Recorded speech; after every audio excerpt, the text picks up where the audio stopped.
Match ఫలితం అటు ఇటుగా ఉన్నప్పుడు కెప్టెన్ అనే వ్యక్తి రచించే వ్యూహాలే జట్లకు సానుకూల ఫలితాలను తీసుకొస్తాయి.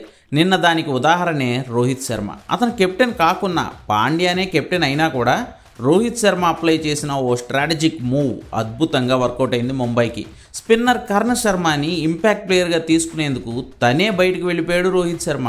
అప్పటి నుంచి డగౌట్ నుంచే చూస్తూ, మ్యాచ్ని గమనిస్తూ, సలహాలు సూచనలు అందిస్తూ చాలా యానిమేటెడ్గా గడిపాడు. ఆఖరికి వాటర్ బాటిల్స్ కూడా మోసాడు రోహిత్ శర్మ. మొత్తానికి ప్రధానమైంది ఏంటంటే 206 పరుగుల చేజింగ్లో భాగంగా ఢిల్లీ క్యాపిటల్స్ 12 ఓవర్లకు 3 వికెట్ల నష్టానికి 140 పరుగులు చేసింది. ఇలాంటి టైంలో రోహిత్ శర్మ డగౌట్ నుంచే ఓ ఇన్స్ట్రక్షన్ పాస్ చేశాడు. అదేంటంటే సీమర్కి కాదు, బౌలింగ్ కర్ణ్ శర్మకి ఇవ్వమని. ఎందుకంటే ఆ ఓవర్ స్టార్టింగ్లోనే ముంబైకి పొడిగా ఉన్న ఓ కొత్త బంతిని అందించారు ఎంపైర్. సో ఆ మార్పు నుంచి ఫలితం రాబట్టేందుకు కర్ణ్ శర్మతో బౌలింగ్ వేయించాలని సూచించాడు రోహిత్.